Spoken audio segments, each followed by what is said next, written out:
选期间发表对华强硬言论，当选后对华释放善意，如何判断韩国后任总统尹锡悦对华政策主张？今年是中韩建交30周年，中韩关系行稳致远，对地区局势有哪些影响？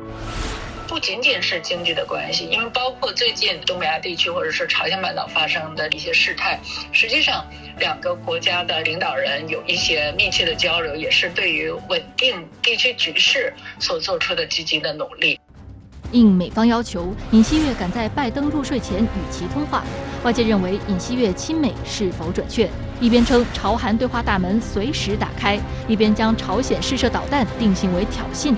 尹锡悦的对朝态度究竟如何？尹锡悦团队中的资深外交官又能否为素人总统把好韩国外交路线？朝鲜半岛的历史惯性呢是风云变幻、一波三折，而当下恰恰是一个新的博弈期。如何理解这些博弈背后的逻辑是什么？本人曾经几十上百次往返于朝鲜与韩国，是多次朝鲜半岛重大事件的亲历者与观察者。请听我的分析，我是郑继勇。헤아려 주실 것을 부탁드립니다. 청와대는 임기 시작인 5월 10일에 개방하여 국민께 돌려드리겠습니다. 尹锡悦从政仅8个多月，便可以爬上韩国权力巅峰，却因为不按套路出牌，争议频频。要搬迁总统府，让民众游览青瓦台，西京决定背后是怎样的考量？耗费巨资，滋生安保问题，超一半韩国民众反对搬迁。尹锡悦执着不住青瓦台，是否另有隐情？尹锡悦要将总统府迁出青瓦台，这一计划能否实现？作为韩国学者，我长期在中国学习工作，我将与您一同探索尹锡悦政治与外交的细节。我是丁荣俊。 제가 많이 부족했고 또 실망을 드렸음에도 이렇게 많은 분들이 오셔서 따뜻하게 저를 맞아주셔서 너무나 감사합니다. 韩国前总统朴槿惠入狱不到5年获特赦，有人夹道欢迎，有人扔酒瓶发泄不满，到底其影响力如何？亲手将朴槿惠送入狱的尹锡悦，如今为何频频示好朴槿惠？尹锡悦与现任总统文在寅会晤一波三折，两人首次会晤究竟谈了些什么？从战友到敌人，尹锡悦大打逢文必反旗号，文在寅会否难逃被清算的青瓦台魔咒？作为检察官出身的政治素人，尹锡悦将如何处理韩国社会目前面临的大撕裂现状？作为韩国研究专家，我将与您一起揭开尹锡悦的面纱，剖析尹锡悦的所思与所想。61岁的尹锡悦自3月10号当选韩国总统以来，正在马不停蹄地进行一系列内政外交活动。不过，法律背景出身、政经立场双保守的尹锡悦时常语出惊人，从政近8个多月便得以入主青瓦台，可谓是出道即巅峰。带着铁面检察官、韩版特朗普、政治素人等标签登顶，尹锡悦执掌下的韩国内政外交会是怎样的走向？韩国在未来5年又能否在东北亚乃至亚太地区行稳致远呢？一起来洞察关键。韩国后任总统发言人金恩惠此前就透露，在尹锡悦当选后，中韩双方立即进行日程协调，并就近期通电话或会晤达成一致。韩媒称，这也是中方领导人首次与韩国的后任总统通话，足以显示对中韩关系进一步发展的期待。中韩两国确实是非常重要的邻国，我们两个国家在维护这个地区的安全、和平，还有这个发展方面都有非常重要的共同利益。特别是在当前的国际局势发生非常大的变化的这样的一个大背景下，我觉得中方和韩方的当选总统有这么密切的一个交流，还是非常的积极的这种信号。深圳卫视记者注意到，中韩双方在通话中都提到了要在供应链领域扩大合作。对于两个经济相互依赖的国家呢，它的这个产业链、供应链的稳定当然是非常非常重要的。特别是在这个新冠疫情的这种背景下，全世界很多国家试图把产业链更多的收缩在本国国内，这就客观上会造成两个国家的对产业链稳定这个方面会产生一些负面的影响。但是两个国家也在做出大量的努力，比如说我们通过开通这个中韩的防疫期间的这种快捷通道，来保证有一些急需的商业人士啊等等有刚性需求的这人的往来，来确保这个产业链的稳定。此前，尹锡悦曾提出要减少对华供应链的依赖，当时引起了不少舆论的担心。实际上，尹锡悦在竞选期间还多次对华发表强硬言论。还有韩媒报道，美国政府最近提议建立美国、韩国、日本和台湾地区的半导体产业联盟，这样做的目的是为了牵制正在迅速崛起的中国大陆。不过，韩国政府目前的立场是完全无法接受这一提议，因为韩国企业的核心设施都在世界最大的半导体市场中国大陆。三星电子在海外唯一的存储晶片工厂位于中国西安。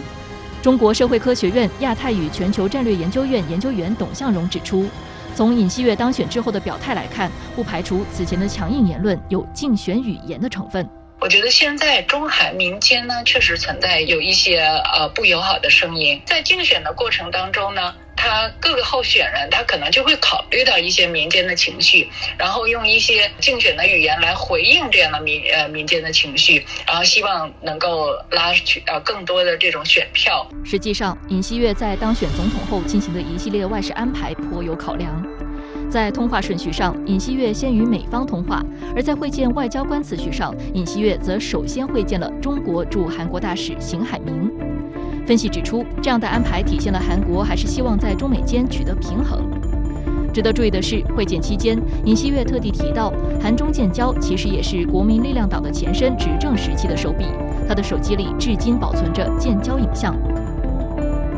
3月13号，尹锡悦宣布任命国民之党代表安哲秀担任第20届总统职务交接委员会委员长，国民力量党议员全宁世担任副委员长，前济州岛知事袁喜龙担任企划委员长。韩媒称，这几个职位很有分量，因为交接委主要成员通常会在新政府中担任国务总理、副总理、部级长官等要职。其中，全宁世、袁喜龙都与中国渊源颇深。全宁世他曾经做过1年零9个月的驻华大使。那么在他的这个团队里的跟他也非常紧密的人物叫袁喜龙，他曾在北大做过半年的访问学者。他的团队里可以说跟他最亲密的人，应该是非常非常了解中国的。与此同时，尹锡悦也一直被外界认为肯定会走亲美路线，因为自竞选总统以来，他一直强调加强韩美同盟。当选总统后，尹锡悦原计划第2天在华盛顿的白天与美国总统拜登通电话，但美方却主动要求赶在当选当天拜登睡觉前电话交谈。于是，尹锡悦最终在首尔时间3月10号上午10点10分左右，在和文在寅简单通话5分钟后，便与美国总统拜登进行了10分钟的电话交流。拜登在通话中就提议尹锡悦就任后访问白宫，尹锡悦表示感谢，并表示希望不久后能亲自拜访。有意思的是，尹锡悦虽然被称为政治素人，但其团队却都是资深政客，且不少人与美国关系密切。辽宁大学国际经济政治学院副教授李嘉诚特别注意到，此次拜登与尹锡悦的首次通话使用的通话设备是尹锡悦的亲信金圣汉的手机。从某种意义上来说，就是反映了金圣汉在韩美外交当中他的这种核心角色嘛。一般的情况下，咱们说这个像首脑通话一般会采取这种加密的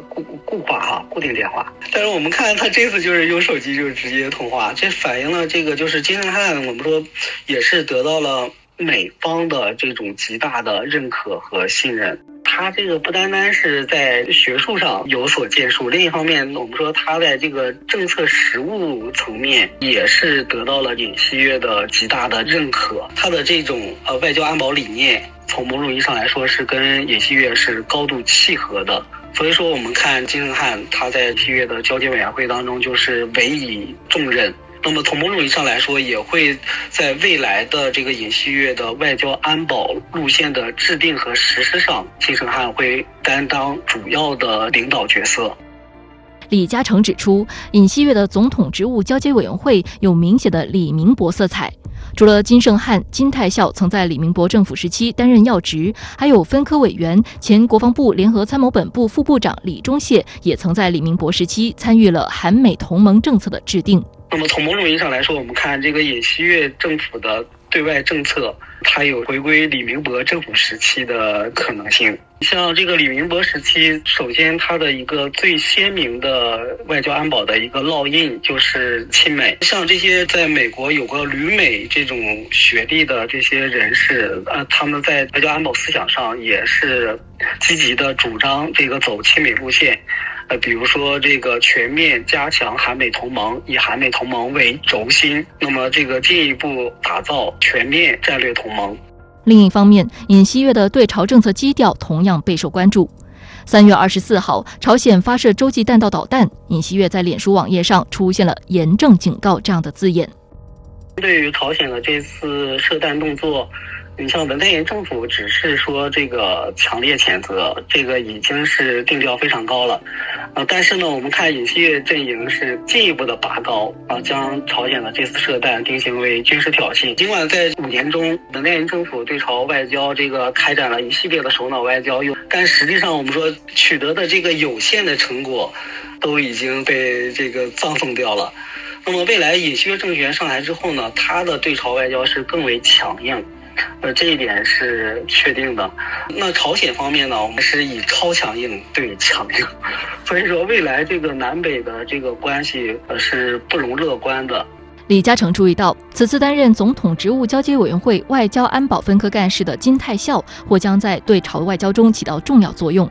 金泰孝曾主导李明博政府的对朝政策。金泰孝他在李明博时期，从某种意义上来说是李明博对朝政策的总企划师，他的对朝外交是有前提的这种接触，有条件的对话。那毋庸置疑的是呢，尹锡悦把这个美国作为外交的重点放在首位。他在近期也表示，这个韩美关系是血盟关系。怎么来理解这2个字血盟？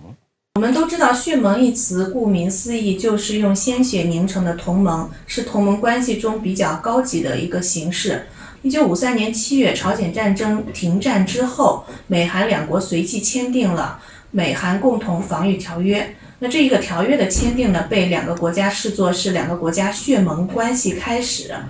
我认为尹锡悦在发言中又将美韩血盟这样子的词拉出来讲呢，主要还是为了表达其亲美的一个基调，以及对朝鲜的一个震慑。那实质上将美韩关系称作血盟关系，并不是尹锡悦的独创，或者是他的首创。实际上韩美两国元首，特别是韩国总统，在面临外部威胁时，经常会在公开场合使用韩美血盟这样子一个词语来强调美韩关系的一个坚固性。3月24号，朝鲜发射了洲际弹道导弹。那尹锡悦呢，随即发文严正地警告了朝鲜。那朝鲜方面的这个动作是做给谁看的？未来尹锡悦政府怎么来处理这个对朝关系呢？主要是给美国看，因为如果针对韩国的，它不需要开发和部署这个洲际弹道导弹。美国以强制外交为基础的无核化政策失败。那么韩国是什么样的态度呢？首先，尹锡悦已将朝鲜定义为韩国的主敌。在无核化问题上，尹锡悦表示将坚持美国的 CVID， 也就是完全可验证、不可逆的无核化原则。但是如何把朝鲜拉到谈判桌问题上，尹锡悦并没有提出清楚的路线图。与此同时，尹锡悦还承诺在板门店设立韩朝美联络处，使三方对话渠道机制化。另外一个呢，也是做给尹锡悦的政府来看的。将来这个尹锡悦政府里面呢，因为他是很多的对朝强硬派，已经又占据了他的外交政策和安全政策的一些重要的位置之上。所以说将来呢，朝鲜看到这些人上来的话，他是不是会恢复到过去李明博时代那种强硬的对朝政策上来？所以说朝鲜的担心也是有的。与美国白宫类似，韩国青瓦台由于其独特的建筑风格和长期作为总统府的历史，一直是韩国国家最高政治权力的象征。不过1个多月后，韩国长达74年的青瓦台时代或许就会永远结束。尹锡悦在当选之后就表示，新的旅程从搬迁总统府开始，首尔中央政府大楼将会成为新的总统府。3月18号，韩国后任总统尹锡悦的发言人金恩惠在记者会上表示，今年春花凋零之前，青瓦台将重返国民怀抱，希望国民未来能在青瓦台内散步，尽享美景。尹锡悦为何执意要搬离青瓦台？这样的举动到底利弊如何呢？记者会上，胜选仅10天的尹锡悦亲自公布了青瓦台总统办公室搬迁方案，这是尹锡悦参加总统选举时的一项竞选承诺。按照原计划，尹锡悦团队打算将新总统府搬到首尔的地标性建筑，位于市中心的光化门。但是光化门附近区域是韩国重要的商业中心，搬迁费用贵且安保难度高。最后，尹锡悦团队决定将把总统府搬迁至龙山国防部大楼。同时，尹锡悦还提出将国防部搬迁至旁边的联合参谋本部大楼，再将联合参谋本部迁至拥有战时指挥所的南泰林首都防卫司令部。位于首尔市中央的国防部办公区总面积27.6万平方米，其中包括10层规模的国防部大楼，以及韩国联参总部、军事法院及其他主要军事机构。据介绍，尹锡悦总统办公室预计将设在国防部大楼2楼，总统办公厅主任和其他秘书的办公室也将设在同一楼层，以方便沟通。据韩媒报道，一位熟悉韩国总统权力交接工作的人士称，新总统办公区将学习美国白宫西翼的模式，不仅布置上学习白宫，总统秘书、内阁等的工作方式也将学习白宫。有报道称，尹锡悦设想的理想化政府模式是，政府各部门的正副部长事实上充当总统的秘书，直接向总统汇报工作，而不是像现行的先汇报给高级总统秘书，再由秘书汇报给总统。内部人士透露，尹锡悦对周围人说，希望在办公室里设置一个类似白宫总统办公室里的按钮，只要有需要，将随时按下按钮，随时与工作组对话。搬迁总统府还与尹锡悦希望精简总统秘书部门的计划有关。此前，尹锡悦承诺要废除首席秘书官、民政首席室、辅佐总统夫人的第2附属室等，让总统核心团队的人员减少30%。值得注意的是，废除民政首席秘书室对韩国政坛来说是一场大手术。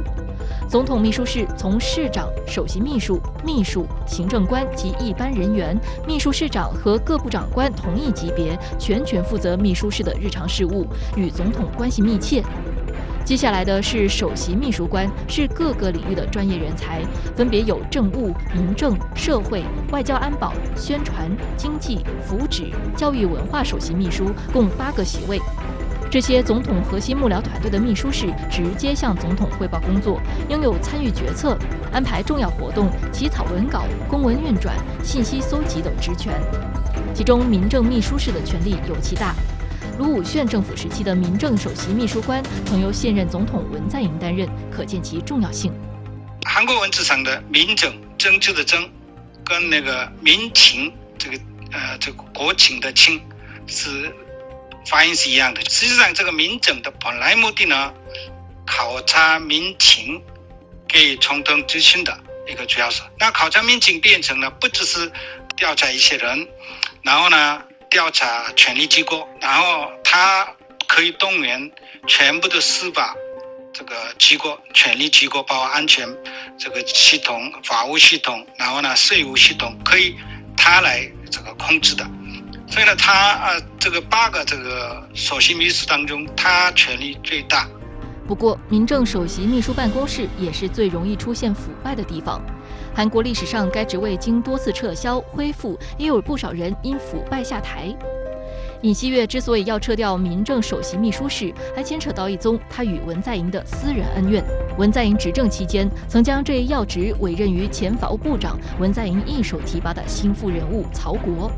而时任检察总长的尹锡悦率韩国检察机构对曹国进行了全面的检查，最终导致曹国因为家人贪腐问题不得不被迫下台。尹锡悦也因这一事件与自己曾经的导师文在寅反目，并踏上了竞选总统之路。实际上，尹锡悦并非第一个计划将总统府迁出青瓦台的韩国后任总统。现任韩国总统文在寅也曾在竞选中承诺改换总统办公室地址，但最后因安保及费用等问题并未付诸实施。事实上，在韩国文化中，青瓦台曾是古代王室的居住地，占地约25万平方米，规模约为美国白宫的3.4倍。韩国加图利关东大学荣誉教授李奎泰表示，韩国民众普遍认为主楼的建筑格局过于宏伟，助长了韩国历任总统的权力欲望。将总统府搬离青瓦台，有助于尹锡悦打造与前任总统不同的形象。建筑专家说呢，里面的那总统办公的那个地方的房子呢，房间的高度太高，所以呢，谁坐哪一个位置，等于是变成一种帝王的感觉，权力大了。然后呢，他的那个布置就是安排那个一些这个幕僚的那个房间跟这个总统办公室的房间呢，有点隔开的，所以呢，他们之间的沟通都一直出问题，不是随便这个可以见面的。过去几个总统，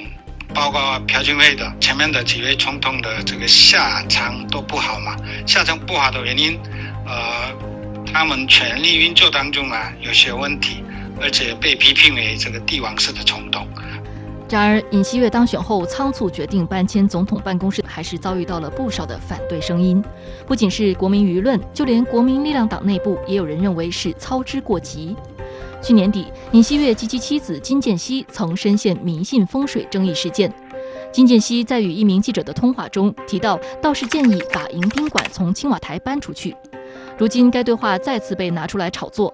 3月17号，目前执政的共同民主党紧急对策委员长尹浩仲质疑总统办公室搬迁一事是不是向风水师进行了咨询。尹锡悦方面则以民主党的阴谋论断然否定了这一猜测。此外，总统办公室搬迁所需要的费用也引发了争议。曾担任韩美联合司令部副司令的共同民主党议员金炳柱推算，包括青瓦台警卫部队迁移和国防部下属的10个部队的连锁迁移在内，共需要1.1万亿韩元。尹锡悦及其团队则对于这种说法予以驳斥。尹锡悦称，总统办公室的搬迁费用估算为496亿韩元，约合2.59亿人民币。不过，联合参谋本部的搬迁费用并未包含在内。此外，执政党方面还对总统府以及国防部仓促搬迁的安全问题提出了质疑。国家安全保障会议扩大部门长官会议特别强调，在朝鲜方面威慑不断的情况下，国防部、联合参谋本部以及青瓦台危机管理中心搬迁会造成安全事务空白和混乱。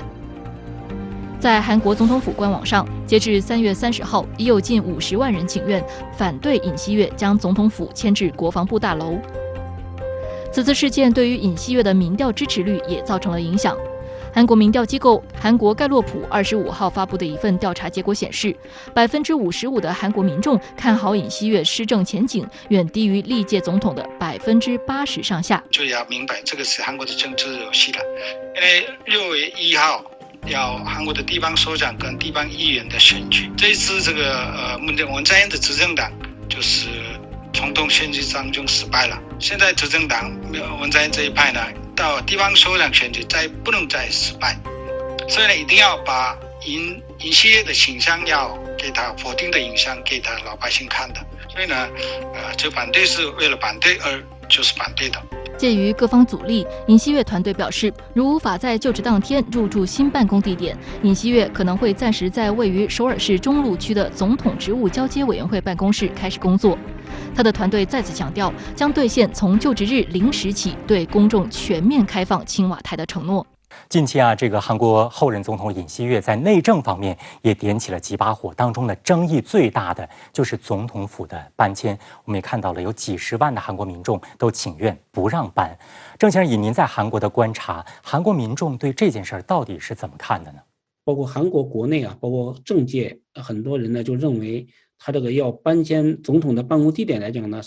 其实是对韩国影响都是很大的一件事情。因为韩国毕竟这种总统的最高权力的象征是青瓦台，你现在突然搬到另外一个地方去，韩国人呢就认为呢，这样一个的话让大家很担心，你到底对这个政务和这种国内事务的判断能力究竟会怎么样。其实除了撤离青瓦台呢，尹锡悦还计划改革韩国政府的部门，撤销民政首席秘书室。尹锡悦打算撤销这个部门，有着什么样的考量呢？丁先生，青瓦台秘书室首席秘书制度的取消，而每个政府部门的部长和副部长基本上都成为总统的秘书，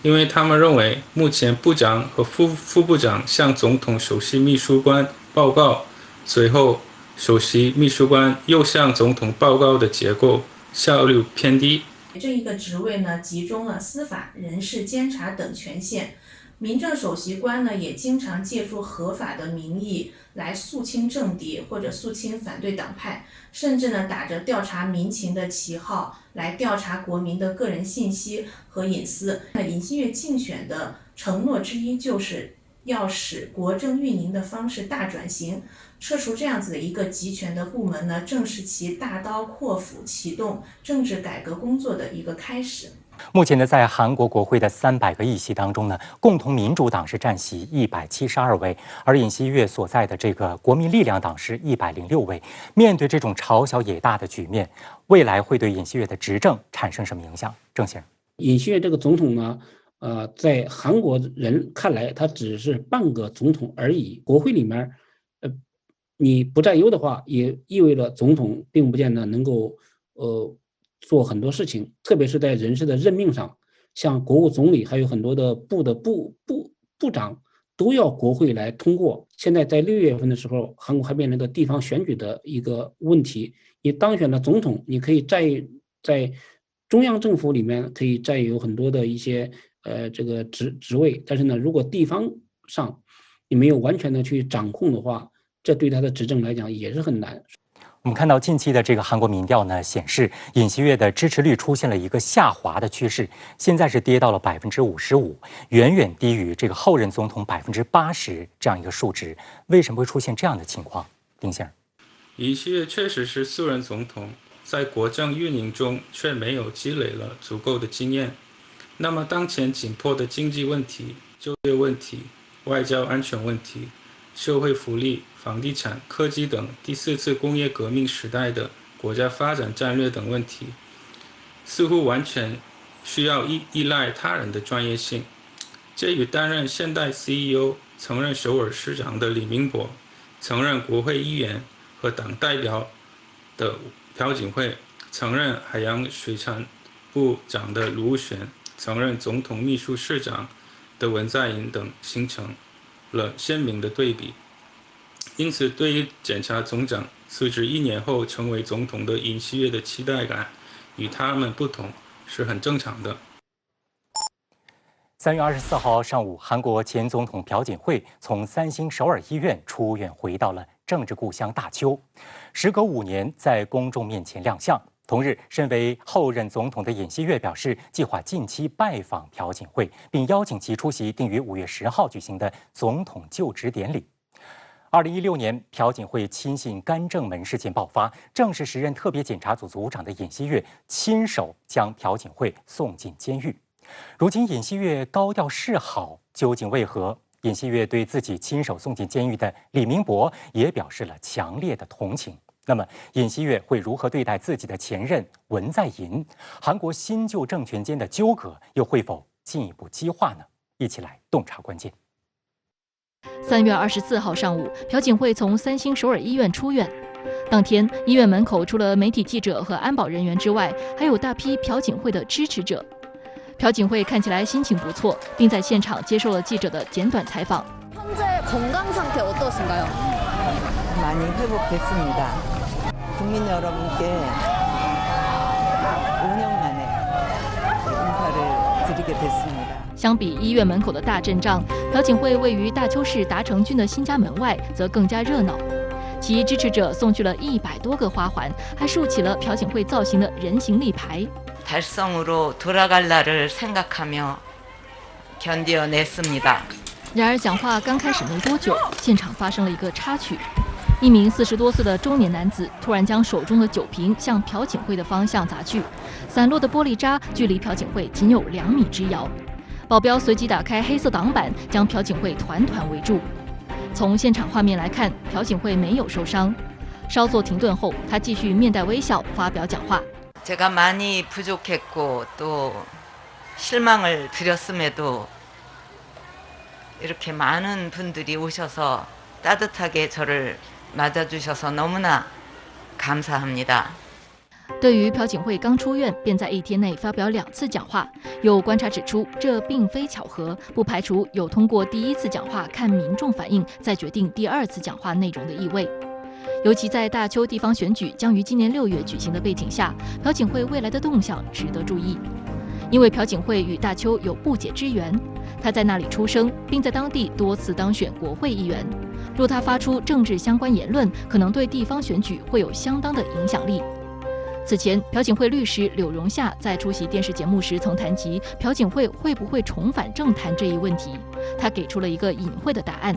朴槿惠将做出支持者希望他做的决定。值得注意的是，朴槿惠出院正值韩国新旧政权交接的敏感时期。当天，现任总统文在寅送上了祝福的花环，后任总统尹锡悦也公开祝贺朴槿惠康复出院。实际上，早在朴槿惠出院前，文在寅与尹锡悦就时不时示好朴槿惠。文在寅曾于3月22号特派总统府政务秘书官金汉奎捎去写有“祝您健康常在”字样的花篮。尹锡悦方面，其发言人金恩惠则放风，正考虑包括让尹锡悦与朴槿惠见面在内的多个方案。此后，尹锡悦更是亲自证实了这一说法。不过，有韩国舆论认为，此番尹锡悦向朴槿惠发出和解信息，或许能促进保守阵营的团结，但过度示好也可能造成相反效果，招致中间层的不满。尹锡悦和文在寅出于各自考虑而纷纷示好于朴槿惠，无非是想搭上朴槿惠出狱便车，彰显自己善待前总统的高姿态，而争取对其有利的舆论地位，为下一步打朴槿惠牌、打击政治反对派做出铺垫和造势。实际上，文在寅和尹锡悦不仅在对待朴槿惠的问题上各有盘算，他们也因为马上要交接，关系正变得越发微妙。原本要进行的会面临时取消，一拖再拖。当地时间3月28号下午约6时，文在寅与尹锡悦在青瓦台进行了正式会面，并共进晚餐。总统秘书室长于英民和后任总统秘书室长张纪元陪同会晤。不过，此安排距离韩国第20届总统选举日已有19天，是韩国历届现任总统和后任总统会面最晚的一次。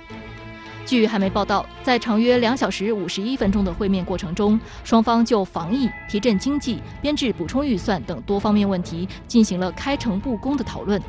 而对于备受关注的是否将特赦前总统李明博，双方则并未谈及。在此之前，文在寅和尹锡悦原计划于3月16号在青瓦台共进午餐，但双方以工作层磋商未达成协议为由，在会面前4小时临时取消了会面计划。午餐会的泡汤在韩国政界引发了热议。据韩媒报道，在任总统与后任总统会面被临时取消，这在韩国还是第一次出现。按以往惯例，韩国历届总统和后任总统都会在表面上进行一次气氛友好的会晤。比如2012年12月，李明博和朴槿惠曾进行了40多分钟的会晤。2007年12月，卢武铉和李明博的晚餐会更是持续了130分钟。时隔2周，双方不得不推动文尹会面，不能说是双方一笑泯恩仇的结果或政治理性的使然，其实是双方不得不给韩国国民以交代，至少需要在姿态上和形式上促成这次会面，以免给人以文在寅输不起、尹锡悦赢不了的不好印象。抓大放小、趋利避害的政治实力动机，促使双方需要一次不能用成功与否、气氛是否融洽来评判的政治会面。可以说，双方是为了会面而会面，跟化解分歧、交接政权等没有太大关系，反倒是流露出未来韩国政局注定不会一帆风顺的意味。那么，当前横亘在文在寅和尹锡悦间的问题到底有哪些呢？韩国主流看法认为，双方可能围绕人事安排和特赦问题产生了矛盾。据悉，早在提出双方要进行于3月16号午餐会之前，尹锡悦方面曾吹风，其一直在酝酿请求赦免韩国前总统李明博的计划，预计将在会面中提议，希望会面能为实现国民团结奠定基础。执政党内还有人预测，如果李明博得到赦免，文在寅还可能赦免亲文派前庆南知事金庆洙。有韩媒分析称，尹锡悦要求赦免涉贪腐的前任总统，是为了代表自己所属的保守阵营的利益，向文在寅施压。2020年10月29号，韩国大法院以贪污受贿等罪名终审判处李明博17年监禁。鉴于尹锡悦曾在2017年任首尔中央地方检察厅检察长后，指挥调查前任政府弊案，与李明博阵营结下恩怨。如果再由自己赦免，面上并不好看，所以他希望借文在寅之手赦免李明博。但另一方面，考虑到支持共同民主党和县政府的民众态度，文在寅实际上很难做出决定。在人事方面，尹锡悦与文在寅近来围绕主要官员任命等问题的立场也出现了较大差异，这其中包括韩国央行行长的人选问题。现任韩国央行行长李柱烈将于3月31号结束8年的任期。3月23号，青瓦台国民沟通首席秘书朴珠贤表示，文在寅总统已提名国际货币基金组织亚太部主任李昌镛为下一任韩国央行行长。尹锡悦方面对此非常不满意，称文在寅并没有征询尹锡悦的意见，只是在公布提名前10分钟被告知了人选。前任总统在卸任前任免一些官员，一般不会让新任总统心生不快，彼此之间也会就此做充分沟通，且容易达成意见一致。另一类则是总统权力在原执政党和在野党之间出现了政权更迭，如卢武铉和李明博时期，以及当下的文在寅和尹锡悦时期。通常新任总统会出于自身的政治立场和政策倾向，在其正式上任后，通过打出行政改革牌、革除弊政牌、清除腐败牌、职能理顺牌等各种方式，对国家权力部门进行重新安排和调整，以便以较小的政治阻力消化前任总统的政治遗产，进而将国家权力握在自己的手中。而随着5月份的卸任时间越来越近，文在寅的焦虑情绪也在递增。在竞选期间，尹锡悦就曾预告，如果当选总统，将对文在寅政府进行击毙清算调查。韩国执政党共同民主党认为，这是尹锡悦公开宣布自己若上台将进行政治报复。但值得一提的是，在此之前，文在寅对于尹锡悦来说可谓有知遇之恩。1994年，34岁的尹锡悦在韩国司法研修院拿到结业证后，从大邱地方检察厅开始了自己的检察官之路。此后，除去1年的短暂律师经历，他都投身在韩国检察系统，并在一系列政治精英大案中展露其铁腕。比如2003年，尹锡悦参与调查时任韩国总统卢武铉的左膀右臂安锡正收受秘密政治资金事件的调查，而当时卢武铉刚刚走马上任。2011年，尹锡悦还主办了釜山储蓄银行舞弊案，拘留起诉了时任韩国总统李明博胞兄、前新世界党议员李相德。一连串的胜利后，2013年，尹锡悦开始调查韩国国情院干涉总统选举案，可谓是踢到铁板上。不久，他便被调离核心岗位，在水源、大邱、大田等江湖之远的检察厅辗转，试图进入停滞。直到2016年，时任韩国总统朴槿惠案爆发，尹锡悦被任命为亲信干政门特别调查小组组长。2017年，朴槿惠被国会弹劾下台，同年文在寅上台。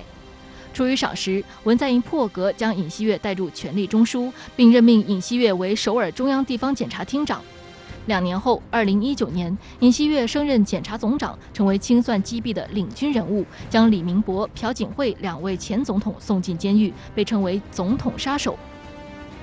可以说，对前政府的政治清算是尹锡悦势必要祭出的一个法宝，这关乎到尹锡悦正式上台后能否顺利打开局面，巩固政权和稳定政局。显然，尹锡悦无异于也不会在对前政府的政治清算上免俗和心慈手软。随着时间的流逝，文在寅恐难摆脱青瓦台魔咒，因此文在寅一派试图在自己尚保有一定的政治资源和处于主场优势地位的局面下，集中一切力量向检察、监察、审计等核心要害部门安插自己人，形成对新政府的格局优势，至少是格局军事，保持一定能力反制随时可能到来的政治清算。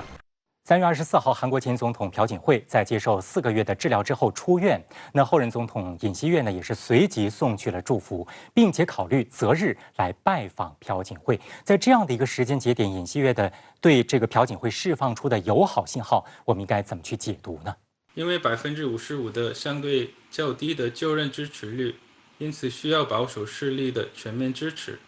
在任期初执行众多国政计划，至少要确保60%的国民支持率。另外，目前国会结构不利于国民力量党，这也是一种负担。本来今年5月的就职典礼上会邀请所有前任总统，所以在那个之前打个招呼，心里会舒服一些。李新月在这样子一个时间节点，不惜代价的改善与朴槿惠前总统的关系，它的主要原因在于李新月急需获得保守阵营强有力的支持，在最短的时间、最大的限度来确保其上任初期国政的一个顺利的运行。而朴槿惠前总统作为韩国保守阵营的核心人物，一定是李新月最先要拉拢的对象之一。那么接下来朴槿惠是否会接受尹锡悦的拜访，甚至参加其5月份的总统就职典礼，就是保守阵营是否会集结在一起支持尹锡悦的一块试金石。朴槿惠现在在韩国政坛究竟还有多大的影响力呢？在大邱地区，这个保守力量比较集中的地方是有，但是呢，也不要去过多的夸大他这种政治的影响力，因为毕竟他已经受到了这种弹劾之后下来的一个总统，对他的政治形象的打击都是非常大的。现在出来狱之后呢，可能有很多人出于他岁数大，或者说他受到的遭遇本身而言，他作为女性本身来讲，受到的这种遭遇来讲呢，可能同情心更多一些。我们看到韩国总统文在寅呢，28号终于和后任总统尹锡悦会面了。这个时候啊，已经距离韩国总统大选结果出炉已经过去了半个月的时间了。为什么这么晚才见？新旧总统拖了半个多月才进行会晤的主要原因在于，尹锡悦与现任总统之间的矛盾一直没有得到调节。那这些矛盾呢，既包括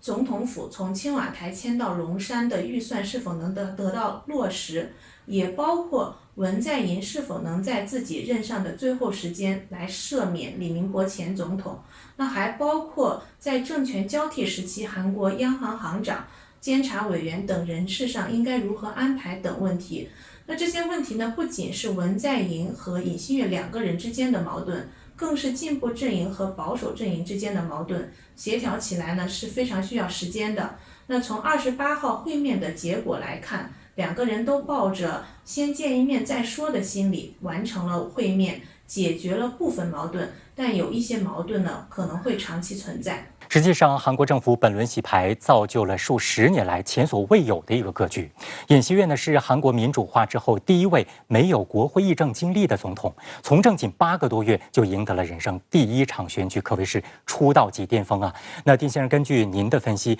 他有能力去稳固阵营、化解派系斗争吗？换个角度来看，因为本来就缺乏从政经验，这也可能有助于对稳固阵营、化解派系斗争、保持偏高的国民支持率有益。首先，他就不欠人情，不用被人际关系受压，得以始终保持比较中立的立场。在政府各部门安排适当的专家，可以避免每届总统选举后存在的不断的宣传完人士和报恩人士的现象。其次是一生从事法律的人士不会做违法或疑似违法的行为，这样就反对他的人不会容易找出把柄。当前韩国正处于政权交接的过渡期，那各位如何来研判接下来韩国政局的走向？而新旧政府交接工作顺利与否，对地区局势又会有着怎样的影响呢？我认为未来韩国政局将继续持续一个大撕裂的基本走向，由进步与保守构成的意识形态上的撕裂，东部与西部构成的地区间的撕裂，男性与女性构成的两性之间的撕裂，青年人与老人构成代际之间的撕裂等等，都将在韩国特别的政治制度运行下呢进一步加深。而一个继续撕裂的韩国很有可能在一系列内忧外患之中放弃当前的模糊化的外交战略，转而站队美国，对地区安全形势形成巨大的威胁。但是呢，目前一个比较重要的一个问题是什么呢？因为尹锡悦当选之后，